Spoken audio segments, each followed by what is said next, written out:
you all so much for coming out and spending your very warm Tuesday evening with us. My name is Amali, and I'm the events director here at Books Are Magic.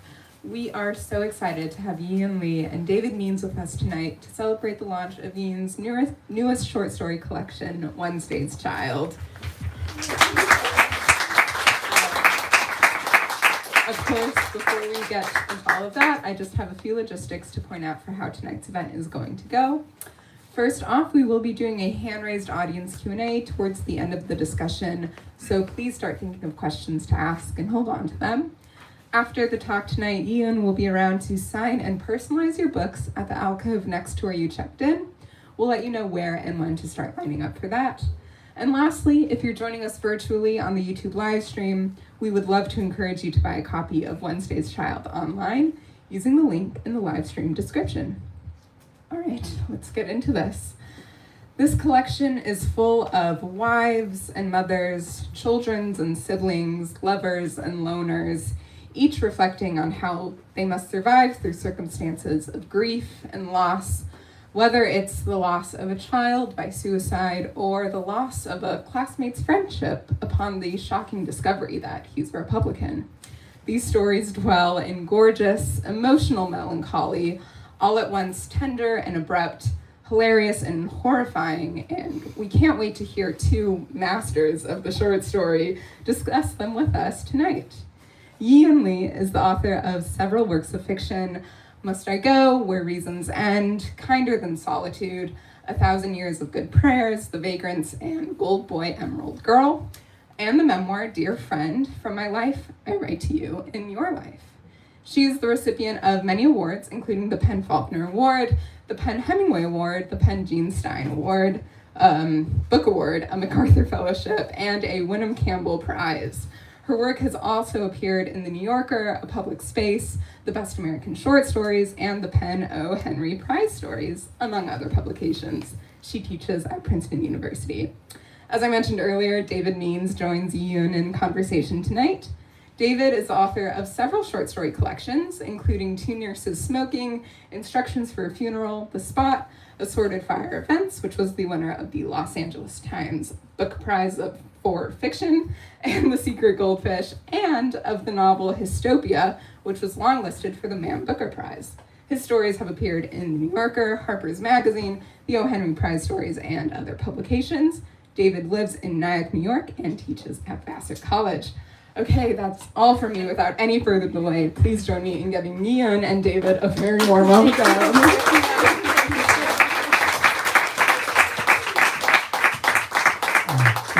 Thank you. Thank you, Molly. Can I introduce you again? Yes, please do. So we can Thank you use up the time. for coming up. Yeah, I am very happy to be here with you. It's an honor and a pleasure. And I spent a lot of time as soon as I knew I was going to be talking to you. I wanted to write. I took like literally 8 single-spaced pages of notes, and I won't read them all right now. But I did want to say that Yiyun is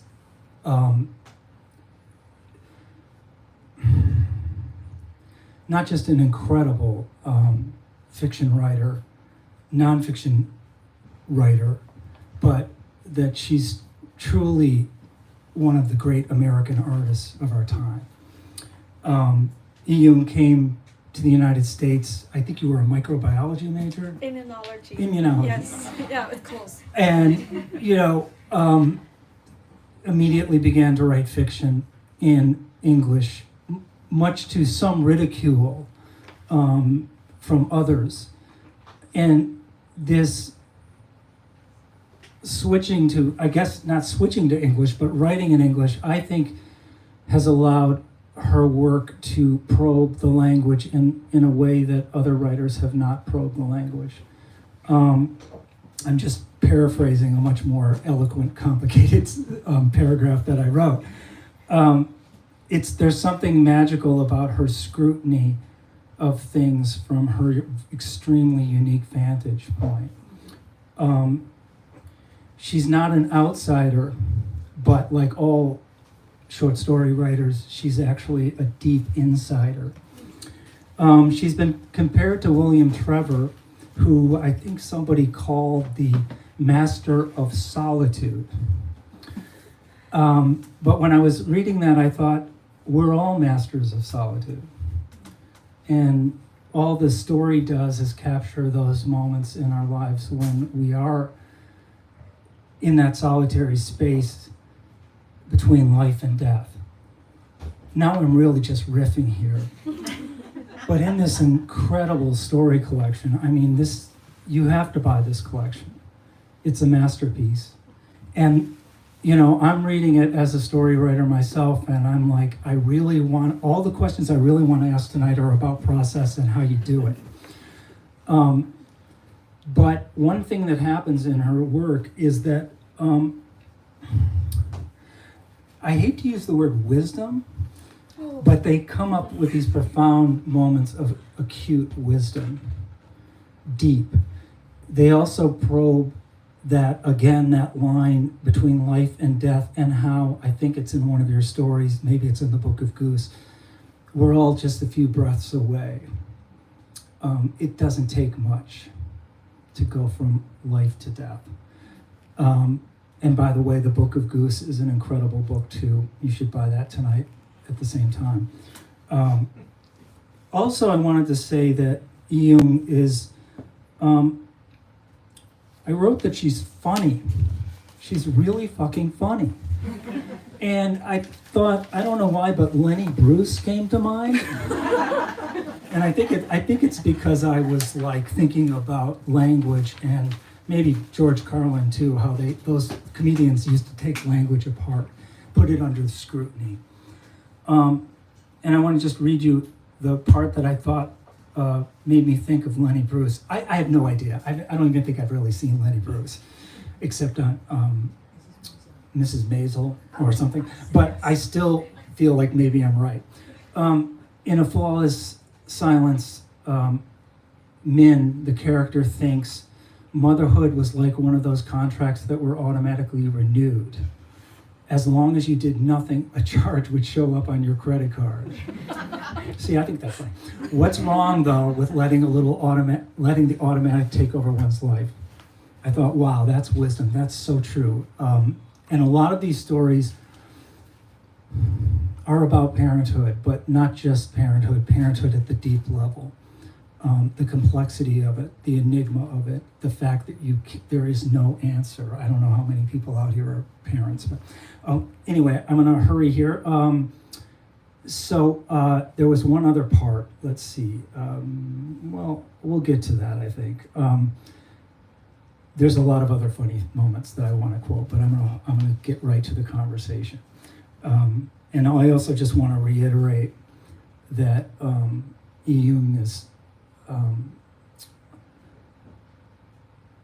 well, you won the MacArthur Prize for Genius, and I think in your case, it's true. Let's talk about in which case it's not. Oh, we'll need an extra hour to go down the list.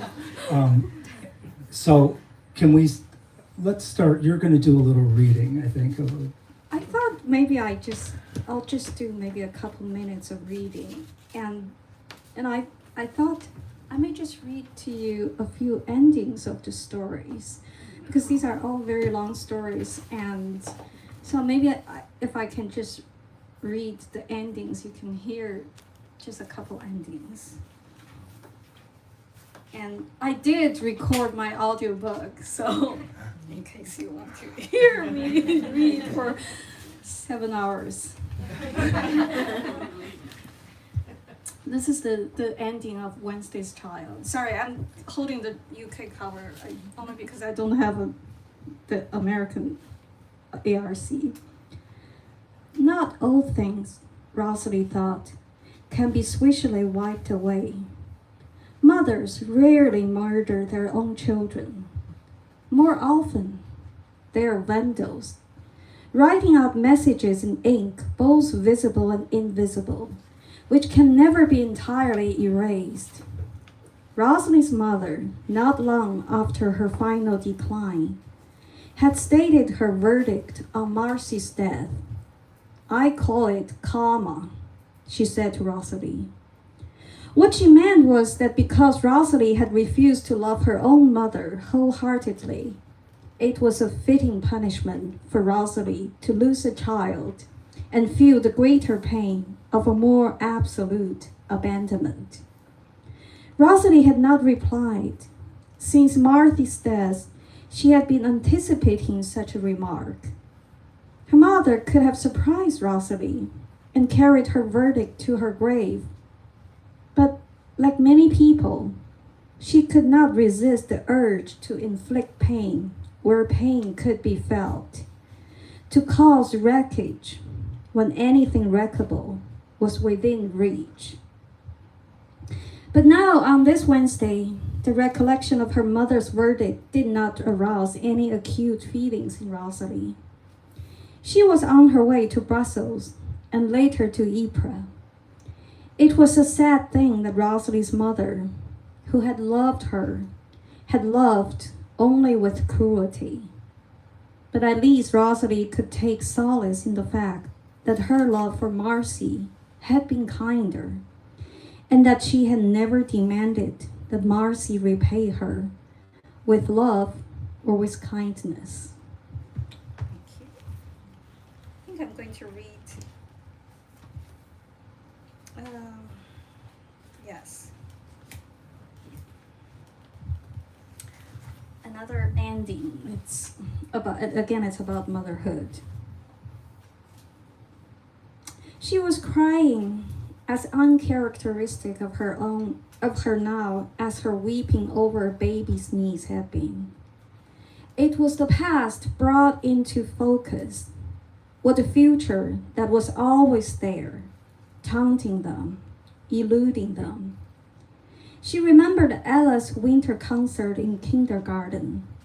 During the days leading up to it, Ella had practiced taking a bow as meticulously as a scientist conducts an experiment.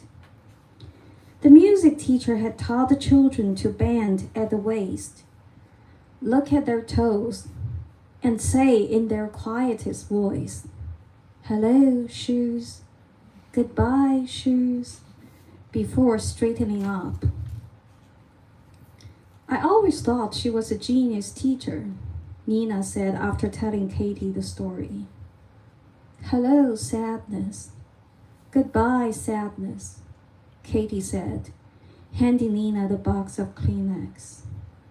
Yes, Nina said, wiping her eyes. "Wouldn't it be nice if everything could be that simple? Hello, pandemic. Goodbye, pandemic." Katie stood up and took a deep bow. "Hello, bad choice.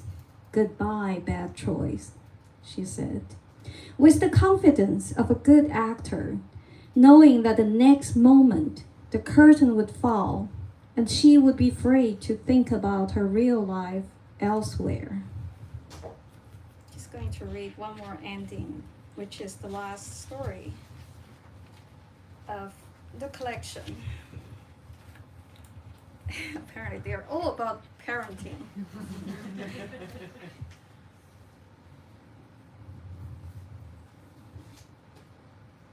Oh.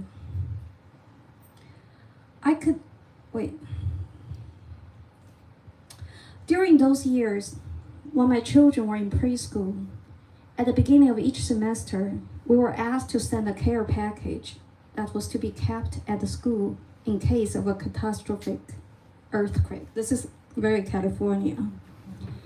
In the care package, we were to include a few non-perishable snacks, a family photo, a small stuffed animal, and a note to the children, telling them that if their parents could not make it to the school, there was nothing for them to worry about. Everything would be fine, the note was to say. Everything would be all right in the end. I had always prepared the snacks and the stuffed animal and the family photo, but I had never been able to write that note to my children. What could I say to them? If your teacher is reading this to you, it means that mommy and daddy are late picking you up. It may also mean that we'll never come back for you, but all will be well in the end. We lived through their childhoods without being hit by a deadly earthquake. The care packages were returned to us when the children graduated from preschool. Still, if a writer cannot write a simple note as a parental duty, what meaning is there in the words she does write? A few days ago, I got an email from my former students who had vowed to dismantle my canon. She said that she was traveling in South America. She mentioned a few things she had learned from our clashes. I remember that once you said to us, one must want to be great in order to be good. To this day, I still wonder why you looked sad when you said that, she wrote. Under what circumstances had I said that? And sad about what? Had she written to enlighten me about what real life was, I would have applauded her consistency. Instead, in her long email, she talked about what I had taught her. I too had been young then. How could I have taught anyone anything? All will be well. All will be well, and every kind of thing shall be well. Yet I could not even write a lying note to console my children. Thank you.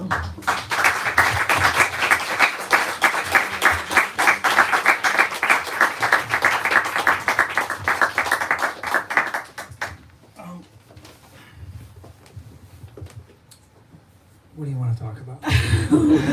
Anything. Well, Who is not a real genius?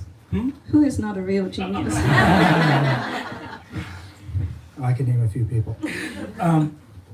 Well, can we talk about Wednesday Child first and the opening story, which was that the latest story? That was the latest story. Yeah. So Wednesday's Child, which is the title story, was the last story I wrote for the collection.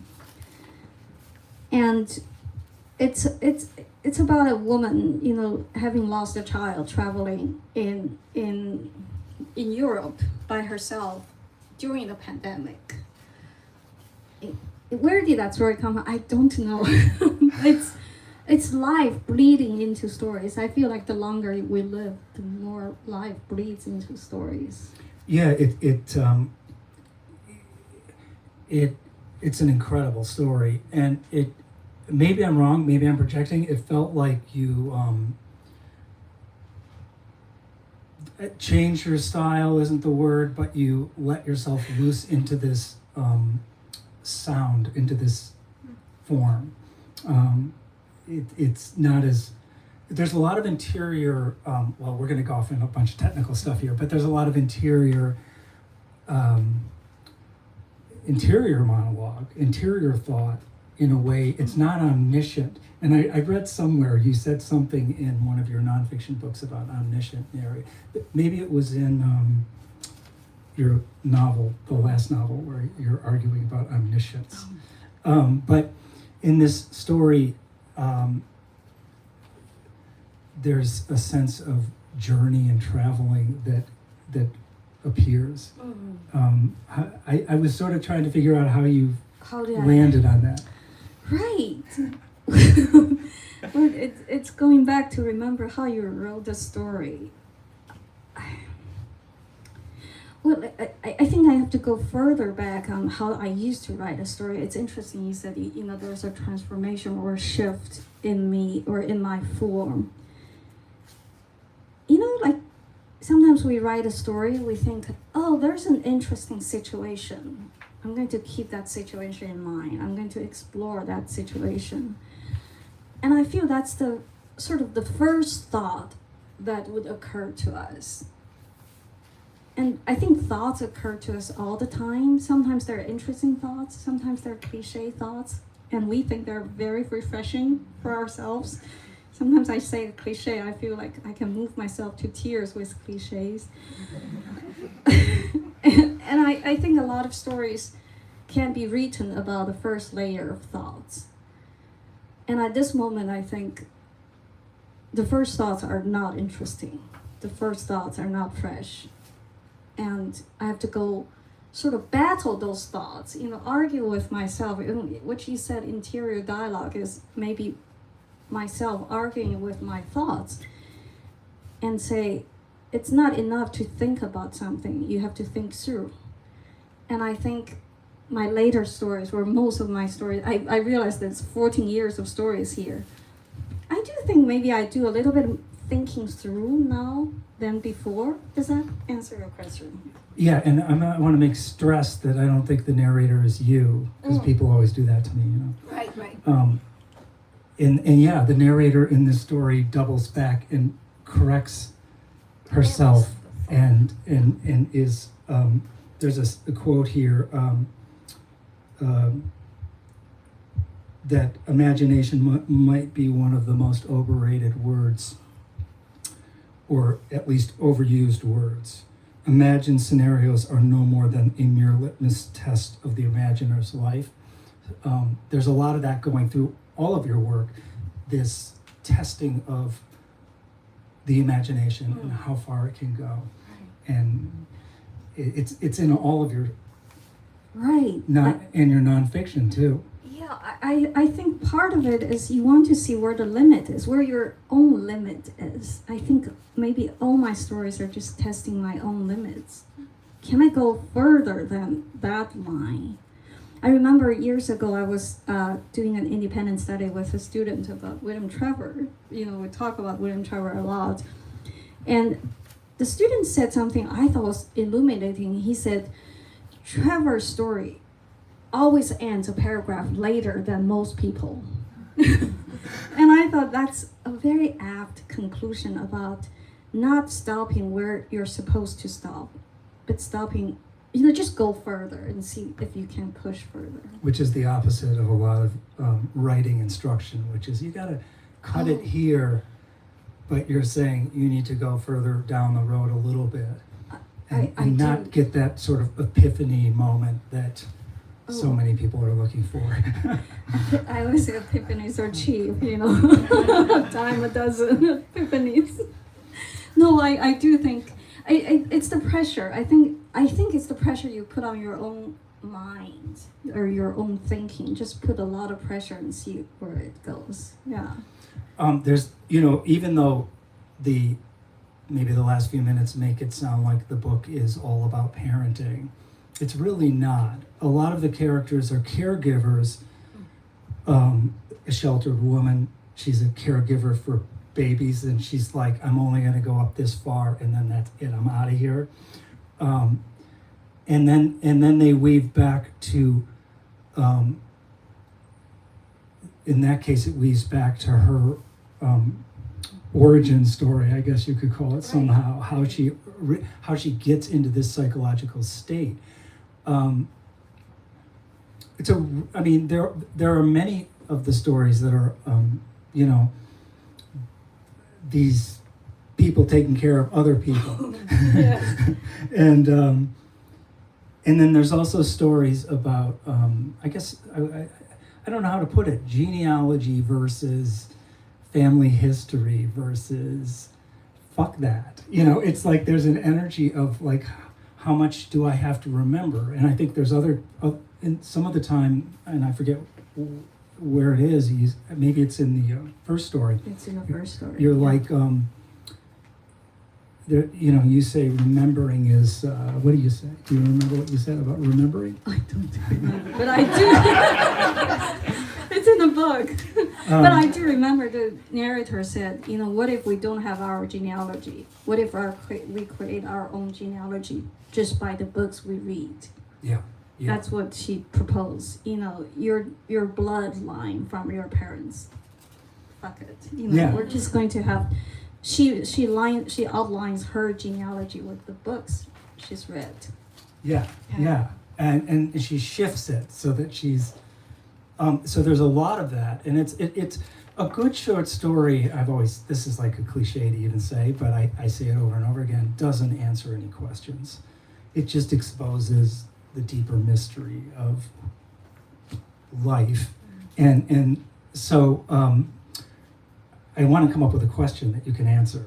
And you know, well, let's talk about the caregiver thing, and just I'm interested in how you, for example, a sheltered woman, how Auntie May. I mean, I don't want a technical question, but just how do you feel about Auntie May, and how did you sort of catch her as a character? Yeah, I did read 3 endings about parenting, but there are a lot of caregiving, and I think, I'm always interested in caregiving or caretaking, and because there are 2 parties, one who's being taken care of, whether they're children or an old woman who could not move by herself, or, babies born, just newborns. There's a lot of power a caretaker can exert over the cared. Yeah. And I think it's a very fraught situation, and also a lot of caretakers are careless. And some of the caretakers are not careless. They're very careful, but even just how much care is enough care? How much care is enough care for your children and they still die, right? It's the care. This is just a concept I keep coming back, because one concept we always want is to be carefree. I think that to be carefree is the worst fate anyone can have. I mean, just imagine if you're carefree, right? And in that story, Auntie May is this caregiver, and Chantal is the Chanel. Chanel. Yeah, Chanel, yeah. She's the mother, and the mother doesn't really even want Right. she's like, you take care of it. And then sort of Auntie May also is resistant to wedding herself. There's that man who's sort of, what's his name? He's interested in her. Paul. Yes. And she's resisting this relationship. She's an older character, and he's an older character. And there's like a mirroring, and I'm sure you didn't do this on purpose when you wrote it, but there's like an interesting mirroring of the 2 states. The mother who doesn't want to care for the baby, Auntie May, who is resistant to a part of her history and her life, and not letting it in. How that leads to a question, I'm not sure, but it's a patterning. It's patterning, yes. No, I didn't think of the pattern either. I think it just happened. Yeah. Is there a story that you particularly think about in this book? Well, we can talk about the novella, which yes, actually yes, is yes. The novella almost did not get into the collection, and then we collect the novella in. I'm glad you brought it up, because I wanted to say that in the center of this collection is a magnificent novella, a long story. And it was in Zoetrope over like 3 issues. They did 3 issues. Yeah, it again, it's where I feel it's an amazing story. Do you want to describe it for us a little bit? It's about caretaker. It's about an older Chinese woman taking care of a professor who is in her late 80s and who cannot move anymore. Part of it started with imaginary friends. It started with, I have a good friend, Edmund White. We talk every day on Skype. And one day he said, when I was little, I had 3 imaginary friends: cottage cheese, Georgie Porgy, and something else. And I said, wait a minute, how can you have 3? I said, I thought imaginary friend, you can only have 1. And he turned to me, he said, did you have an imaginary friend when you grew up? I said, no way, because we lived in a very crowded place. He described his imaginary friends. Oh yes, all 3 of them rode in Daddy's big Buick with me. And my mother would put placemats for the children, for those 3 friends. Well, so we had a long talk about imaginary friends and how much he had space in his life, in his early life. He said, oh yeah, we had 20 acres outside our house. Those were imaginary friends. And I thought, I grew up in this tiny little apartment. There was no space for imaginary friends. So the story started, I mean, the novella started with this. But then I remembered years earlier, I was teaching in California, and a student wrote a story about imaginary friends. Children have imaginary friends all the time. If you know children, most children have. And I found the story very boring because, and I explained to her why it was boring. Because it's a story about children having imaginary friends. There's nothing new. And then I thought, well, since I had this conversation with Edmund, I would think about how you make imaginary friends more interesting is when you have two old women talking about their imaginary friends. And not as a childlike, with that childlike wonder. There's no wonder. There's just two women thinking about the condition of having imaginary friends as young children. So I think things always get more interesting when you put 80 years of time in between, or 70 years of time. So that was where it started. And I realized fairly soon, I thought the two women, also friendship between older people is interesting to me. So it's a friendship story. They cannot stop talking, and they're very funny. Yeah, and they're sort of scientific and They're scientific. bickering kind of almost. Yeah, they are always talking about, and I just realized I could not contain them in one story. And so I thought, okay, I'm going to write another story. But that was not enough. There was another story. So it was like sort of you peel the onion. Oh, there's another story there. So I wrote 3 stories, and I realized they lived together as a novella. So that's how it came to be in that center. And it's Dr. Ditmas, Edwina. Edwina. So Edwina is Edmund's name. that's very nice. She has you have to buy the book to read it and get understand what I'm saying. But she has a backstory, a previous story about when she was young. That because of the point of view, we're privy to that story. That's the miracle of that novella, is that we get to hear that story. Right. But what's her name?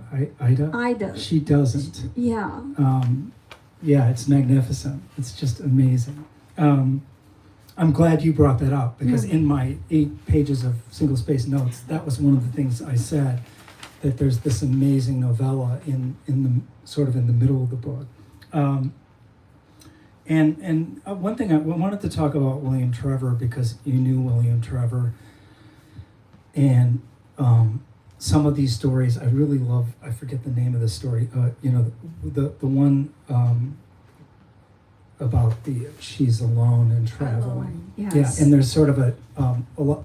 I think a few of the stories have sort of traveling alone situations, and Trevor was really brilliant at that too. Right. That story alone, I think, had a particular Trevor story to have a conversation with. I believe the story is called "Before the Rain" or "After the Rain." Before the rain. After. I think. After I'm the guessing. rain. I'm After guessing. the rain.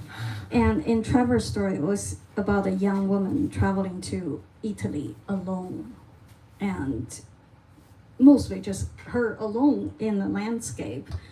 And I think when I was writing the story alone, I particularly had that story in mind, because I always like to think about, you write a story is a lonely creature, You need to find a friend for your story. You need to have a conversational partner for your story.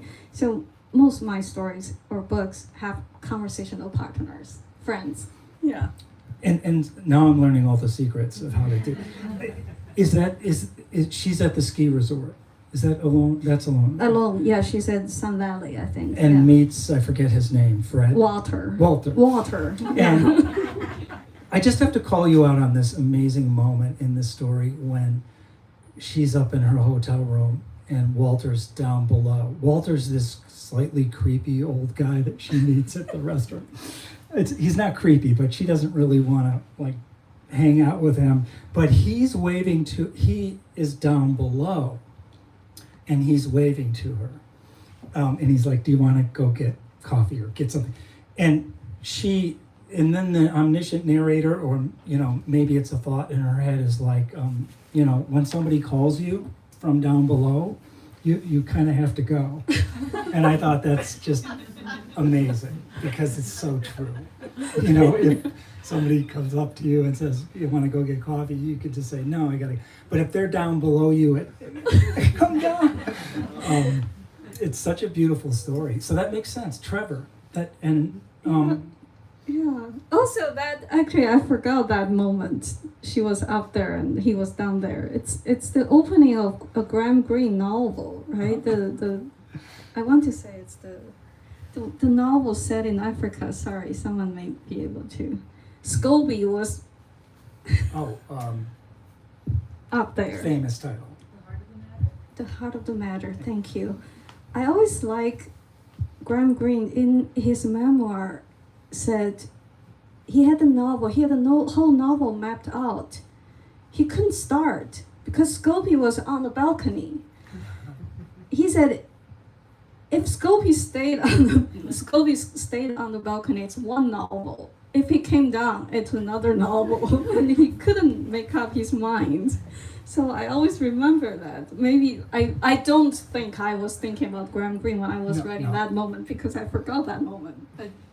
But it has that solitude and isolation that Trevor has in those, and then the complexity of other things around it. Did you ever read Telephone Game, that story by William Trevor? Yes, I taught Telephone Game one time. It was, if you haven't read that, maybe just read that story. It's about wedding. The night before the wedding, the wife's side, the bride's side was from Germany, and the husband's side was from England.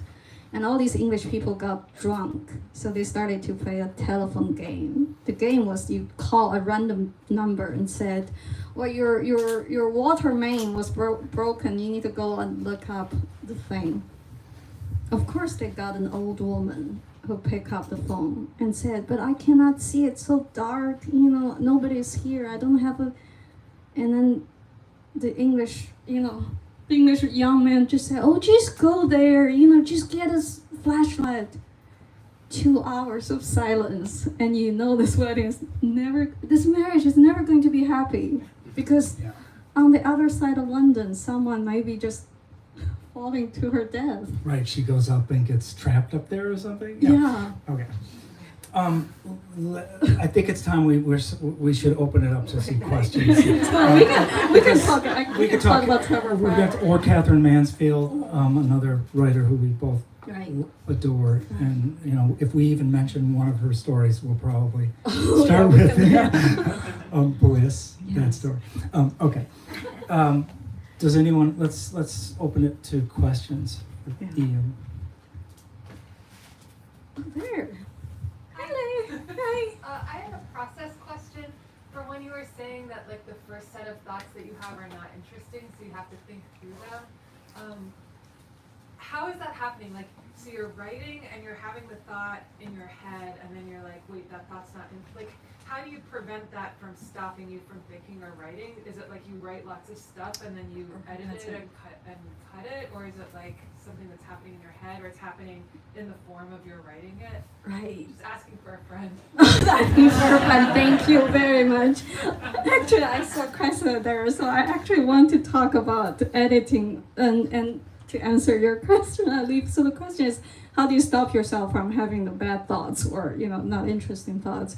There's one story that did not get into the collection. Cressida, can I talk about it? Yeah. It's a story. It was a story I wrote the first draft. The entire story happened in an English B&B. And Krista read, and Krista said, such interesting characters, such a boring story. And I actually thought was the best comment from an editor and telling you it's such, which means it's the first set of thoughts. My first set of thoughts is I'm going to set the story in the English B&B.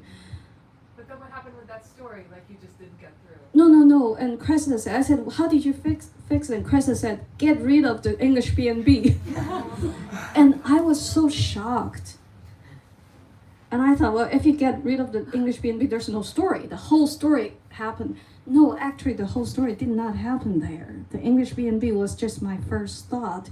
Once I got rid of that setting, actually the story became so much better. The story took place in Iowa, in an animal house in Iowa.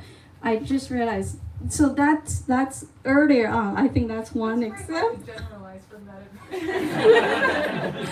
But now sometimes I put a sentence down, say, this is profoundly, and I always use profound as an example because I think profound is such a bad word.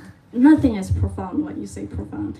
So if I put this is profound, then I would say, are you sure it's really profound? I have this conversation with myself. I would say, it's profoundly predictable. And then I just have an argument with myself. Sorry, that's how I live my days.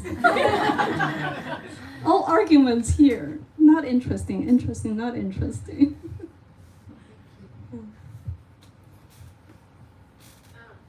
So I'm almost done. I'm almost done with Wednesday's trials, but I haven't finished yet. But I've noticed, and I know you wrote this over the course of many years, but I've noticed I feel like each story is approaching, if not the same question, a very similar question, but from various means. And I'm wondering, I know you talked about patterns earlier, but I'm wondering if that was a really conscious effort, if it just kind of felt naturally, or was it kind of both? Right. So the question is, even though the book has been, written over 14 years, they seem to be tackling similar questions or concerns. I think it's just live. And I lived in the past 20 years as a mother. I think caretaking and motherhood and parenthood, death, these things happen in life, and I think about them, and they came into the stories. These are not the only stories I've written. I think we got about 30 stories to start. I have some short stories, very short stories. I have some very strange stories.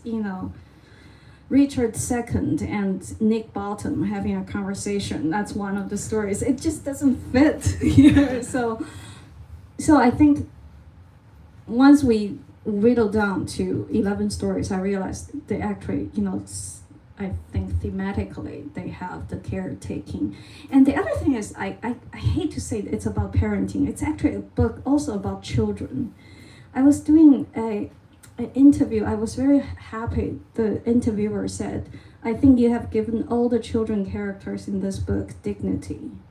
I think that's the most important thing, because when you have parents, you always have children there. And these children are hilarious. One of the girls who already died, Marcy, in the first story, she died.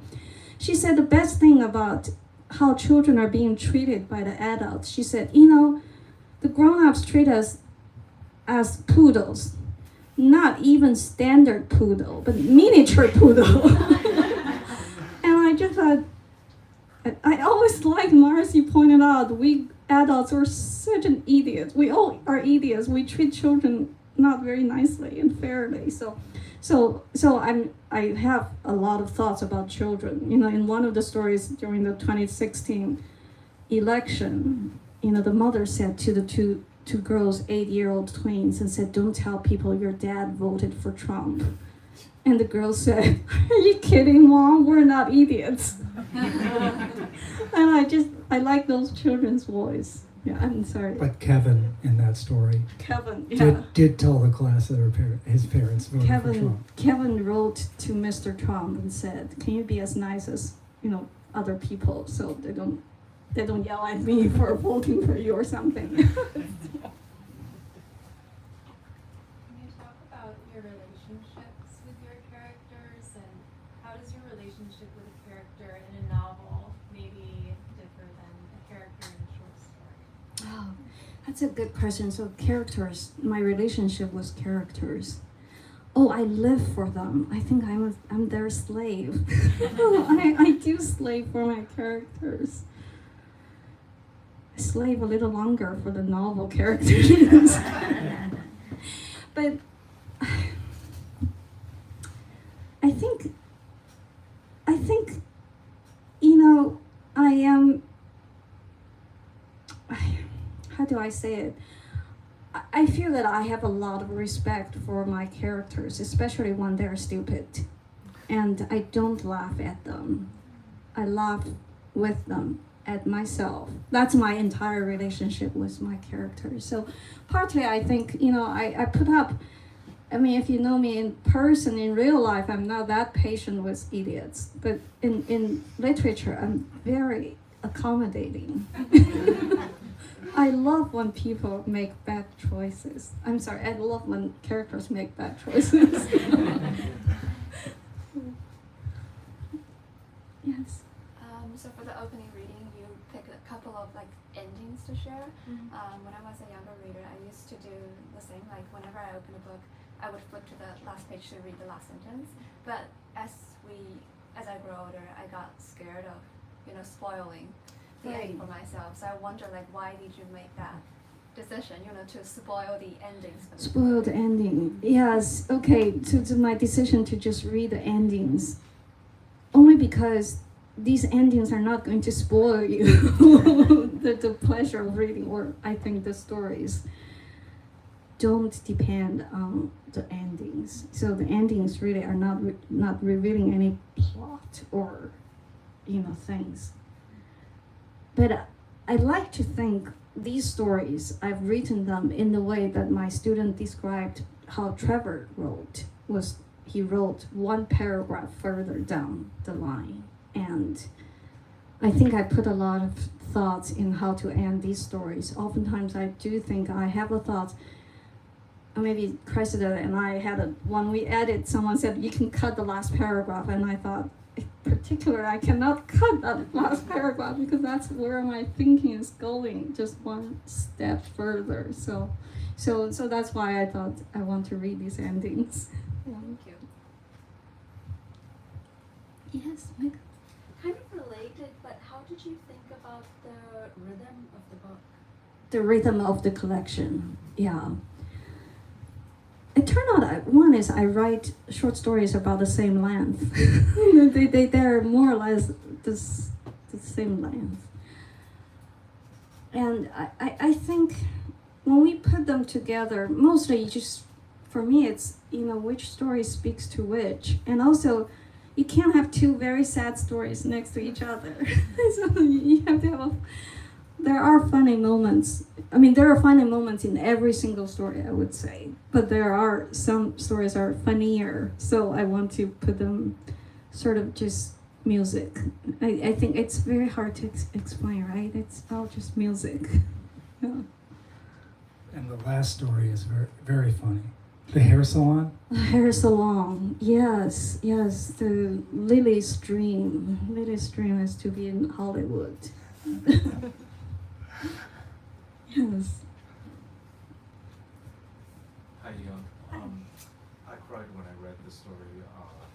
When we were happy, we had other feelings. And I remember once you saying that the short story has a sweet spot of about between 5,000 to 6,000 words. I could be vaguely remembering this, but that story pushes a little bit beyond that, even more beyond that. And I wonder how you made that emotional instinct to go beyond.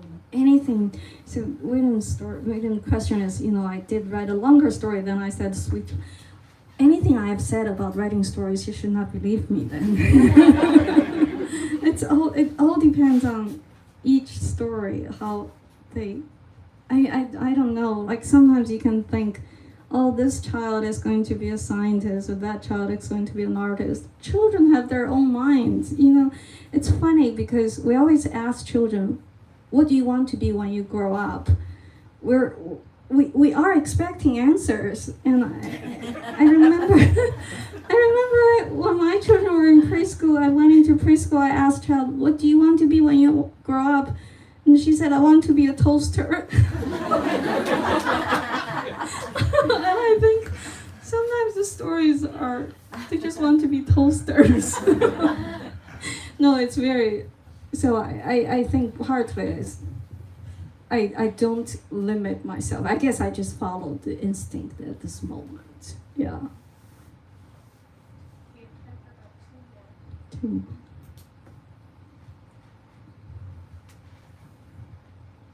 Do you at all, I haven't read this collection, I've only read one of your novels, but do you at all think about like reading the tension or suspense as like a part of, the way that, you get the reader hooked in? I've just been reading like a mystery suspense novel by a different author, so now I'm thinking about that. Right, suspense. I never think about suspense. And part of the reason I think when you think about suspense, maybe you would be thinking about plot. And I'm a plotless writer. And I always say to my students, I say, you don't need a plot unless you want to murder someone. So life is not lived by plot. Life has a lot of, I think the suspense, life's suspense actually is from the predictability. I mean, something is very predictable. So predictable, you would think it would never happen. And then it happens exactly as you anticipated. And that's suspense to me. So I don't think about suspense. And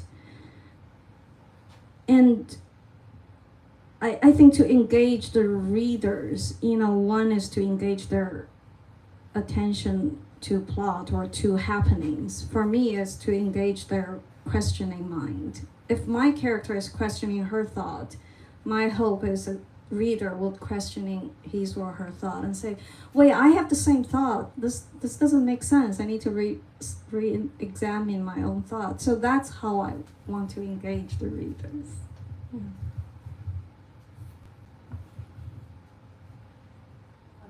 I wonder when you're working on a story, do you write through to the end without going back and looking at what you've already written? Or do you, when you come back to it the next time, do you reread what you've already written and work on that and then go forward? Or Right. what is your process? Do I go back to, these stories, many of them have taken years to I've taken years to write them. I think one of the stories probably I took 10 years to write the finished draft.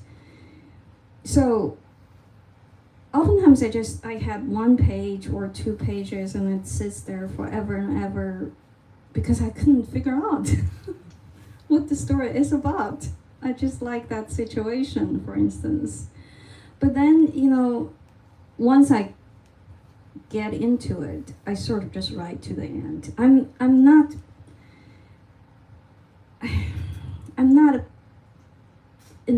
not a perfectionist, which means, if I have a very bad sentence there, I'm fine because I know the bad sentence will get fixed when I come back. I'm not going to spend time thinking about that bad sentence. So, my friend Bridget is here. She always says, that's a placeholder sentence. And I can have a whole story with placeholders, and I think it's about what the place is being held. That is more important to me than the placeholders. So as long as I have the space and I know it's holding something, and then I go back, I revise the placeholder sentence, if that makes sense. Can I squeeze in a somewhat related question to that? I sometimes love to think about the subtle differences that you can get from reading a story or a novel to yourself versus listening to it or reading it aloud. And so I'm curious, since you narrated the audiobook for this collection, if you, found yourself experiencing anything new from these stories while you read them aloud instead Right. of, after, years and months of combing over them, sentence by sentence. Right. Yeah. So I decided to record the audiobooks. Partly as I recorded most of them for the New Yorker podcast, so I figured I already read them once. So it's going to be a piece of cake. It's not. And I was there for 4 days, and I learned that I did not pronounce French very well. I got called back because I just tangled French words and German words and Dutch words. But what's interesting, the more interesting part of your question is, once you've spent so many years on these stories, when you come back and read them a lot, do you love them? I don't. I will never want to record another audiobook because you sit there in the little studio, you get so tired, and you just start to question every single word you put down. It's terrible. But I think the audiobook is fine. Actually, I do think the audiobook is fine. Sorry. Right. Okay, thank you so much. Thank you so much.